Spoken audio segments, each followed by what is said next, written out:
Hello friends, I am Prithviraj Singh and I warmly welcome you to my channel Sci Tutorial. Sci Tutorial में आज हम सभी oceanography part 3 पर discuss करने वाले हैं। ओशियनोग्राफी पार्ट 2 के बाद आज एक बहुत दिनों के बाद हम ओशियनोग्राफी पार्ट 3 पर डिस्कस करने वाले हैं। ओशियनोग्राफी पार्ट 2 के लास्ट में हम लोगों ने NIO national institute of oceanography के एस्टेब्लिशमेंट का डेट जान लिया था और आज हम NIO पर होने वाले NIO में होने वाले रिसर्च के बारे में जानेंगे और उसका इंडियन ओशियनोग्राफी में क्या कंट्रीब्यूशन है इसको भी जानेंगे। चलिए तो बिना वक्त गवाए हुए हम शुरू करते हैं। जैसा कि मेरे पीछे लिखा हुआ है बोर्ड पर कि 1960 में स्टैब्लिशमेंट हुआ था Indian national committee on oceanic research का, जिसके चेयरमैन थे DN वाडिया, जो कि इंडिया का Indian scientific programme ISP Indian scientific programme को IIOE जो एक्सपेडिशन हुआ था उसमें प्रोग्राम को स्टैब्लिश करवाए थे, मतलब उसका इंतजाम किए थे, उसकी प्लानिंग की थी। तो अब मैं आपको बता दूं कि ये इनकॉर इसका शॉर्ट फॉर्म है INCOR। देखिए INCOR इनकॉर की इस्टेब्लिशमेंट हुई क्यों थी? देखिए जैसे कि हम सभी को पता है इंटरनेशनल इंडियन ओशियन एक्सपीडिशन 1961 से 1965 तक चला था, तो इसमें इंडिया की पार्टिसिपेशन भी बहुत जरूरी थी। उस टाइम के नए नए इक्विपमेंट्स को सीखना, यंग साइंटिस्ट को होस्ट करना, मतलब हमारे फ्यूचर रिसर्च में वो बहुत हेल्प करने वाला था। तो हमारे साइंटिस्ट ने और इंडियन गवर्नमेंट ने मिलकर इसका निर्माण किया, जो कि इंडियन एक्सपेडिशन में इंडियन ओशियन के लिए जो एक्सपेडिशन की गई थी उसमें इंडिया का इंडियन साइंटिफिक प्रोग्राम, मतलब जो भी साइंटिफिक प्रोग्राम था हमारा, उसको पेशकश करने में, एक्सपेडिशन में दिखाने में, प्रेजेंट करने में इसका बहुत बड़ा हाथ था। इसी ने हमारी पार्टिसिपेशन को मैनेज की थी, प्लानिंग की थी और भी बहुत कुछ किया था। तो चलिए हम जानते हैं कि ये वैसे NIO जो है वो उसका हेडक्वार्टर कहाँ है और इसके रीजनल सेंटर्स कहाँ हैं। तो और भी एक बात है, एक्सपेडिशन के बाद उस साउथ एरिया में, जैसे इंडियन ओशियन से सटे हुए कुछ एरियाज में नए नए रिसर्च इंस्टीट्यूट की बहुत ही जरूरत थी। तो इसने गोवा में अपना हेडक्वार्टर बनाया।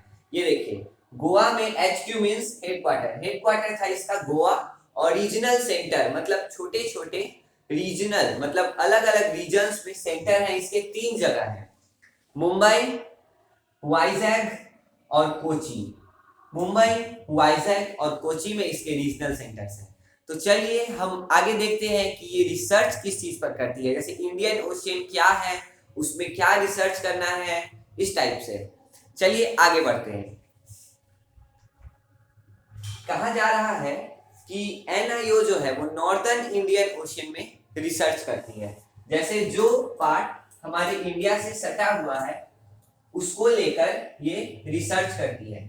और इंडियन ओशियन में by annual reverse direction of wind की खासियत है, जिसको हम मॉनसून कहते हैं, जो मैं आपको पहले ही पार्ट में बता चुका हूं। तो चलिए अब आगे बढ़ते हैं। तो मैं कह रहा था कि रिसर्च जो है वो नॉर्थ इंडियन ओशियन के लिए होती है, नॉर्थ इंडियन ओशियन, जो कि इंडियन ओशियन के बारे में यहां कहा गया है कि Indian ocean tropical small basin है। जैसे देखिए यहां tropical small basin which is strongly driven by seasonal winds, strongly driven by seasonal winds, मतलब जो सीजन्स में आते हैं, जैसे समर सीजन में जो विंड है, विंटर सीजन में जो विंड है, सीजन से रिलेटेड, मतलब जो विंड सीजन के अकॉर्डिंग चलते हैं उनको सीजनल विंड्स कहते हैं। तो इंडियन ओशन जो है वो हमारा ट्रॉपिकल स्मॉल बेसिन है जिसको सीजनल विंड्स के द्वारा चलाया जाता है। चलाना मतलब उसके वेव्स की डायरेक्शन और वगैरह वगैरह। तो अब आगे बढ़ते हैं। तो आगे बढ़ते वक्त यहाँ लिखा हुआ है कि NIO researchers play a leading role in defining the nature of seasonality in the currents over the basin in general. अब देखिए कह रहा है कि NIO का रिसर्च वैसे होता कहाँ है। ओके, तो ये जो सीजनल विंड्स के द्वारा इसके करेंट्स, इस बेसिन, जो बेसिन है वो एरिया हो गया पानी का जिसके ऊपर सीजनल विंड्स के कारण जो करेंट्स उठते हैं, इस बारे में वो रिसर्च करती है इन जनरल। और जो भी हमारे कोस्ट है गुजरात से लेकर के मतलब साइडली कोस्ट, ये देखिए मानिए कि ये हमारे इंडिया का है, ये पूरा कोस्ट हो गया इसका कोस्टल रीजन्स। तो उस कोस्ट अलोंग द कोस्ट में भी यही काम है इसके रिसर्च का। और NIO जो है वो मिनरल वेल्थ को एक्सप्लोर करने में बहुत ही बड़ा हाथ है उसका। मिनरल वेल्थ मतलब मिनरल से रिलेटेड, जैसे कुछ मिनरल्स जैसे manganese, this type of minerals are found in ocean bed, ocean के अंदर पाए जाते हैं, जिनको खोज निकालना, जिनको ढूंढ निकालना इस NIO रिसर्च इंस्टीट्यूट का एक काम है। चलिए तो हम देखते हैं कि इसका रोल क्या है मिनरल वेल्थ के मामले में। अब मिनरल वेल्थ के बारे में बात की जाए तो इंडिया 1977 से ही पूरा रेडी था इस मिनरल वेल्थ की खोज करने के लिए। मतलब उसके पास सारी तैयारी थी, सारी प्लानिंग हो चुकी थी और सारे इक्विपमेंट्स भी थे। तो 1977 से इंडिया तैयार था मिनरल वेल्थ की खोज करने के लिए और इक्विपमेंट थे उसके पास। पूछा जा सकता है आपसे कि कौन कौन से इक्विपमेंट थे। इको साउंडर्स, ड्रेजर्स, बूमेरैंग,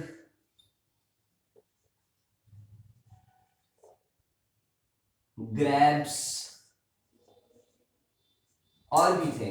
तो हम यहाँ पे 3 के बारे में जानेंगे। इको साउंडर्स, इको मतलब हम सभी को पता है जैसे आवाज हमारी जब लौट के आती है तब हम उसे इको कहते हैं। तो इको साउंडर्स जो इको के प्रिंसिपल पर चलता हो उसे इको साउंडर्स कहा जा सकता है।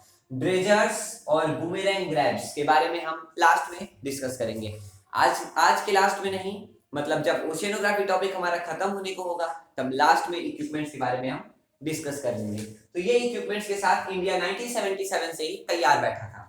उसके बाद RV गवेशानी रिसर्च वेसल गवेशानी, RV गवेशानी एक बहुत ही लार्ज वेसल है।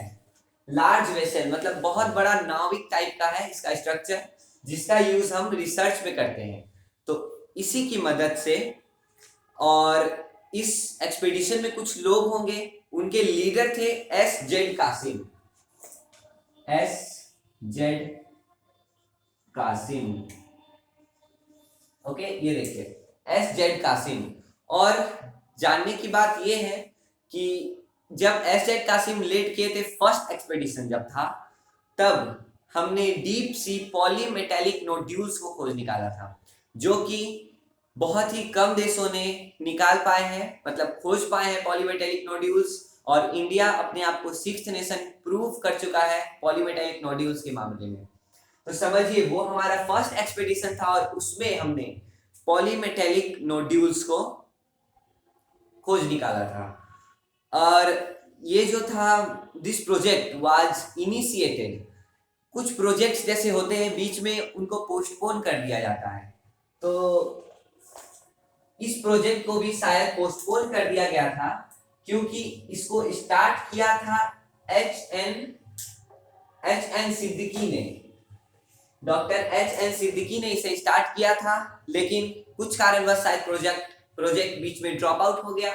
उसके बाद फिर से SZ कासिम ने इसे लीड किया और पॉलीमेटेलिक नोड्यूल्स में सक्सेस हासिल की। तो जिन्होंने इसको स्टार्ट किया था उनका नाम भी बहुत इंपॉर्टेंट है, HN Siddiqui. Okay, HN Siddiqui. अब हम आगे बढ़ते हैं।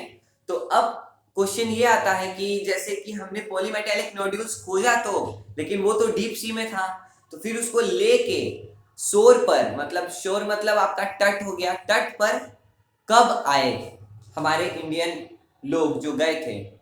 तो बहुत ही शुभ दिन है, आपको याद करने में दिक्कत नहीं होगी। 26 जनवरी which is celebrated in India as our Republic Day। तो 26 जनवरी 1981 को पॉलीमेटेलिक नोड्यूल्स खोज करके ऊपर ले आया गया था। बहुत ही खुशी का दिन था। और आप अब जानना चाहेंगे कि ये बहुत ही इंटरेस्टिंग क्वेश्चन है, पॉलीमेटेलिक नोड्यूल्स है और वो कितने डेप्थ में पाया जाता है। ओशियन का डेप्थ तो बहुत होता है, लेंथ भी बहुत होता है, ओशियन साइज में भी बहुत बड़ा होता है, तो कितने से कितने डेप्थ में ये पाया जाता है।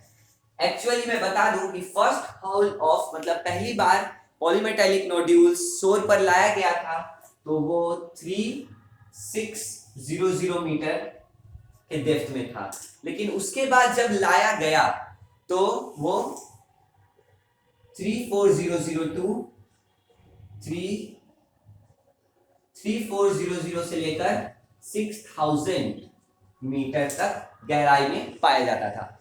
अब हम देखते हैं वैसे ये पॉलीमेटेलिक नोड्यूल्स होता क्या है। तो चलिए पहले हम इसे इरेज कर लें क्योंकि ये बहुत ही मेन टॉपिक है, पॉलीमेटेलिक नोड्यूल्स। पॉलीमेटेलिक से हम ये तो गेस कर पा रहे हैं कि उसमें बहुत सारे मेटेलिक सब्सटेंस होंगे और नोड्यूलस स्ट्रक्चर होगा, है कि नहीं? नाम से ही पता चल रहा है। क्यों? आपने कभी सोचा होगा कि नाम से हमें कुछ कैसे पता चल जाता है? नाम, क्योंकि जो जैसा दिखता है उसका नाम वैसा ही रखा जाता है, मतलब उसके कैरेक्टरिस्टिक्स के हिसाब से उसका टैक्सोनॉमी किया जाता है। तो चलिए हम पॉलीमेटेलिक नोड्यूल्स के बारे में बात करने वाले थे। इसकी डिफिनीशन भी यहां दी हुई है। These are small potato like, छोटे और एकदम पोटैटो के जैसे, आलू, पोटैटो लाइक एक्रेशंस। एक्रेशंस मतलब आप स्ट्रक्चर समझ सकते हैं। Accretions composed of minerals such as manganese,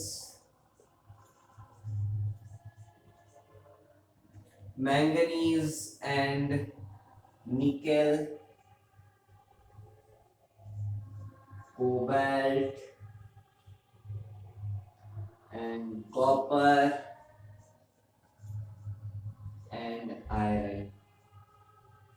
ये देखिए, these are small potato-like accretions composed of minerals such as manganese, nickel, cobalt, copper and iron। ये पॉलीमेटेलिक नोड्यूल्स के बारे में बहुत अच्छी तरह हमें बता सकता है ये डिफिनीशन। और अब देखा जाए तो ये लगभग 6000 मीटर में, और जो ओशियन बेड रहता है जहाँ पे सैंडी पार्टिकल्स होते हैं, एक्वेटिक प्लांट्स होते हैं, उस बेड पर ये पाया जाता है। और इसका size few millimetre to few centimetre तक हो सकता है। फ्यू मिलीमीटर टू सेंटीमीटर इसका साइज हो सकता है।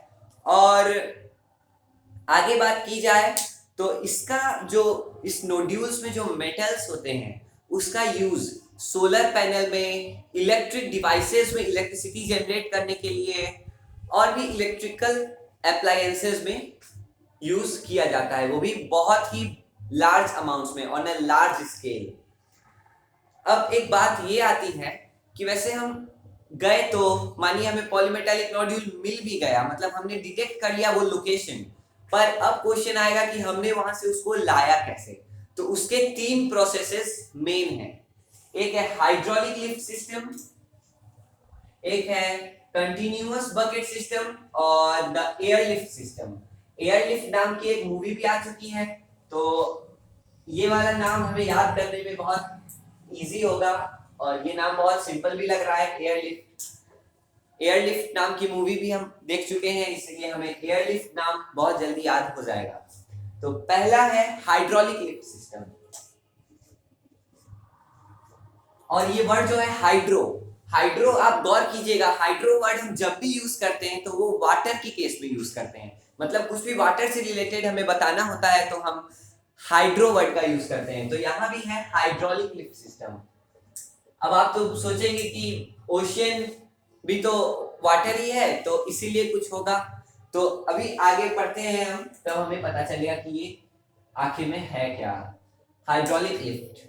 अब in this method two collecting heads, two collecting heads, two collecting heads suck nodules,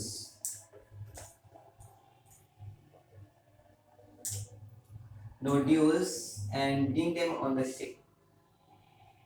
vacuum cleaner की तरह ये काम करता है।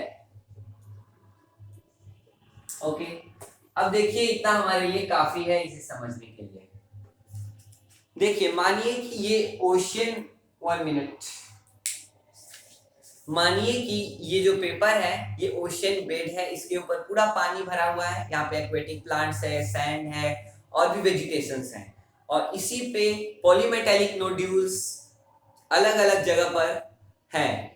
तो हाइड्रोलिक लिफ्ट सिस्टम ये करता है, शिप पर से ही 2 पाइप लाइक स्ट्रक्चर जिसके सामने हेड हो, मतलब हेड मतलब जहां से पॉलीमेटेलिक नोड्यूल्स अंदर आ सकें, तो वो जो पॉलीमेटेलिक नोड्यूल्स इस पे हैं जगह जगह उसको सक कर लेता है। वैक्यूम क्लीनर जैसे हमारे गंदगी को, हमारे घर की गंदगी को साफ कर देता है सक करके, सक मतलब खींचना समझ सकते हैं आप, तो वो पॉलीमेटेलिक नोड्यूल्स को खींच करके शिप पर ले आता है ना। अच्छा, ये है पहला। अब हमारे पास दूसरा है air lift system. Air lift system, इसका नाम है एयर, तो एयर प्रेशर पर ये काम करता है। एयर प्रेशर इसका मेन कॉन्सेप्ट है इस मेथड के पीछे। ओके ओके ओके, देखिए ये भी कुछ उसी तरह का है, इसलिए मैं इसको लिखकर आपका टाइम वेस्ट नहीं करना चाहता हूं। तो इसमें भी एक पाइप लाइक स्ट्रक्चर ही रहता है जो कि एयर प्रेशर के मेन कॉन्सेप्ट को यूज करके आपके पॉलीमेटेलिक नोड्यूल्स को खींचकर शिप पर पहुंचा देता है। लेकिन बस बात यह है कि इसमें वाटर का यूज हुआ था वैक्यूम क्लीनर के रूप में, और इसमें एयर प्रेशर का यूज किया जा रहा है, इसीलिए ये दोनों एक दूसरे से अलग हैं। और अब तीसरा बहुत ही चीप और बहुत ही इफिशिएंट और कन्वीनियंस है।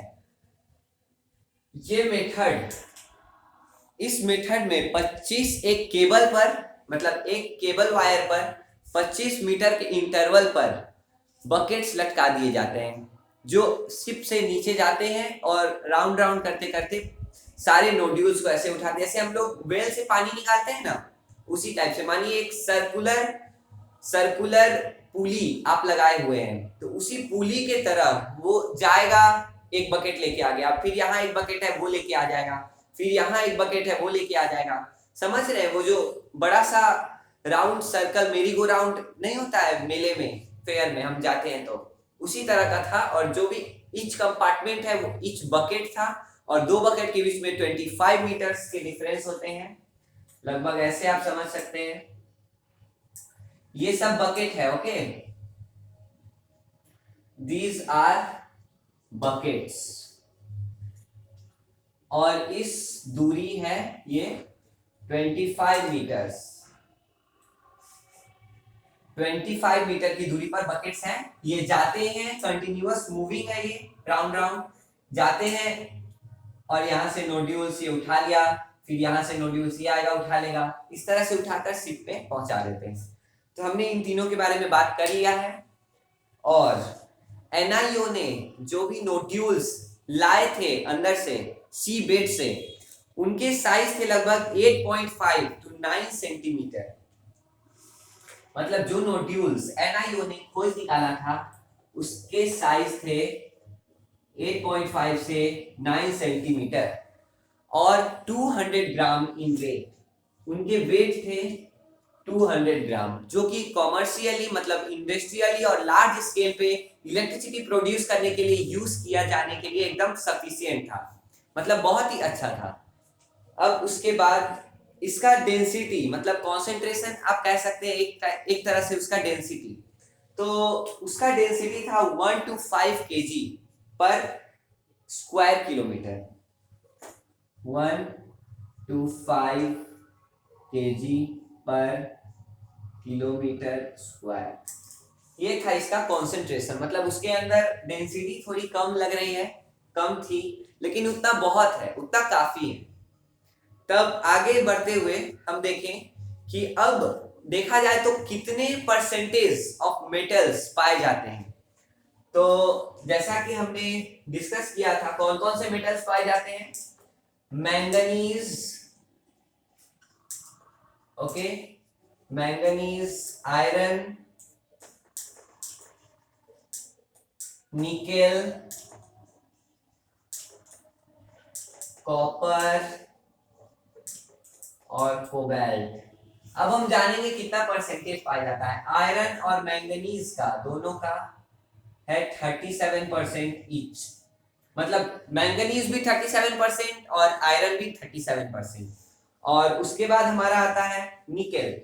निकेल जो है वो 1.55% है, 1.55% निकेल है। और कॉपर है आपका 1.6, एकदम आसपास ही है। और कोबाल्ट सबसे कम है 0.99, 0.99%। तो ये देख लीजिए, ये है चार्ट इसका। और एनआईओ साइंटिस्ट्स ने दावा किया है कि जो उन्होंने नोड्यूल्स लाया है उसमें ट्रेसेस ऑफ गोल्ड भी है, मतलब ए बिट ऑफ गोल्ड भी है ना, अमेजिंग फैक्ट। अब उसके बाद हम आगे चलते हैं। डीओडी का एक 1892 में डीओडी को स्टैब्लिश किया गया था। अब डीओडी के बारे में मैं कुछ आपको बता चुका हूं, तो ज्यादा डिटेल में हम नहीं जाएंगे। डीओडीओ का फुल फॉर्म जान के ही हम अपना काम कर लेंगे। DODO, DOD sorry, DOD was department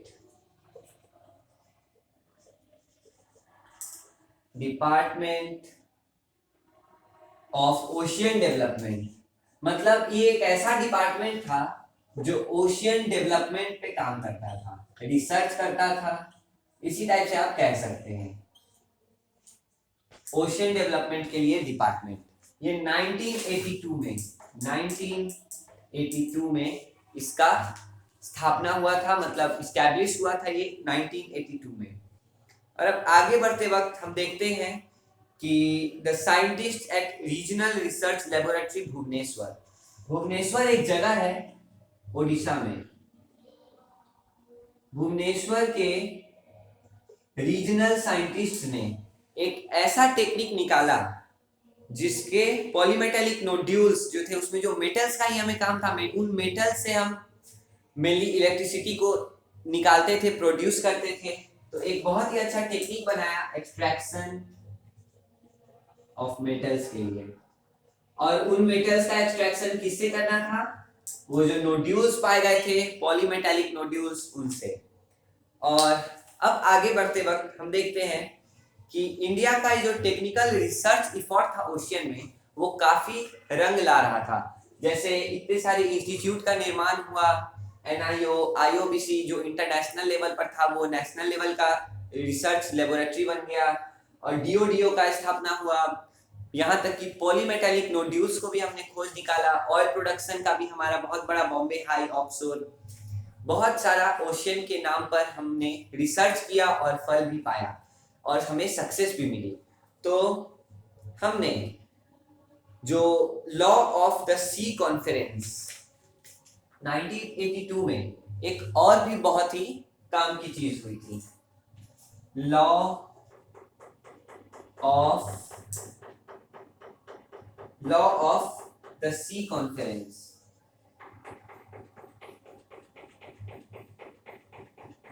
the sea conference, okay, law of the sea conference जो है ये 1982 में हुआ था, जिसमें इंडिया के इतने सारे successes in oceanic development and research के कारण इंडिया का पियोनियर इन्वेस्टर का स्टेटस, मतलब ये बहुत ही उम्दा स्टेटस मिला।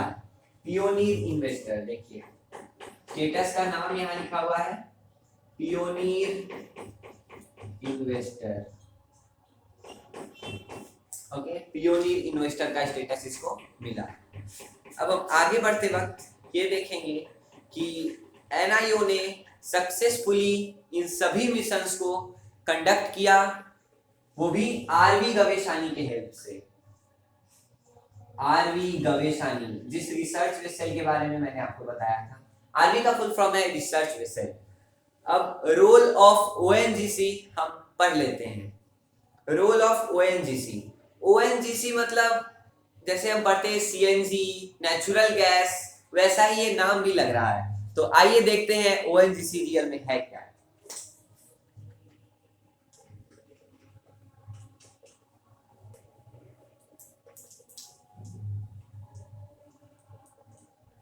चलिए आइए हम देखते हैं ओएनजीसी आखिर है क्या। ओएनजीसी का फुल फॉर्म है offshore exploration oil and natural gas. O से oil and natural gas commission. Okay, oil and natural gas commission. और ये बना कब था इसकी डिटेल तो इसमें है नहीं, मैं देख के आपको बाद में बता दूंगा। तो अब चलिए हम ओएनजीसी के कंट्रीब्यूशन के बारे में बात करते हैं। ऑयल एंड नेचुरल गैस के मामले में इंडिया में जितने भी fuel oil and natural gas के रूप में यूज किए जा रहे हैं, ये सभी ओएनजीसी की देन है। ओएनजीसी ने 1962 में gulf of Cambay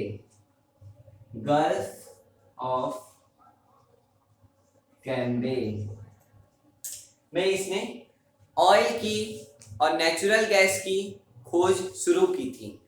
gulf of Cambay में 1962 में ओएनजीसी ने ऑयल और नेचुरल गैस की खोज शुरू की थी। उसके बाद उसने वेस्टर्न ऑफशोर में खोज करना शुरू किया। वेस्टर्न मतलब Mumbai side, okay, western offshore में उसे बहुत ही ज्यादा ऑयल का, मतलब जहां से ऑयल निकलता हो, ऑयल जहां मिलता हो, जैसे ऑयल का एक बहुत ही ऑयल हब पाया गया वेस्टर्न ऑफशोर में जब उसने रिसर्च किया, जो कि अब हम बॉम्बे हाई के नाम से जानते हैं। और ये कब स्टैब्लिश हुआ था आइए जानते हैं। इन लगभग 1972 टू 1973 10 साल लग गए इस रिसर्च में, लेकिन मेहनत 10 साल बाद भी रंग लाई। 10 साल बाद वेस्टर्न ऑफशोर में रिसर्च के कारण बॉम्बे हाई की डिस्कवरी हुई, जो कि इंडियाज बिगेस्ट कॉमर्शियल डिस्कवरी है आज तक का। और हम जाने कि वो रिसर्च कर कैसे रही थी। सिस्मिक सर्वे, जैसे हमने अर्थक्वेक के बारे में पढ़ते वक्त सिस्मिक वेव्स पढ़ा था, उन्हीं वेव्स से एक सर्वे किया जा रहा था ओशियन में कि कहाँ पे ऑयल है, कहाँ ऑयल नहीं है। तो इस रिसर्च के दौरान 10 साल बाद वेस्टर्न ऑफशोर में बॉम्बे हाई की स्थापना की गई थी। अब चलिए आगे बढ़ते हुए, और मुंबई कोस्ट से थोड़ी ही दूर, और ये तो ऑयल के लिए था। अब बेसेन फील्ड्स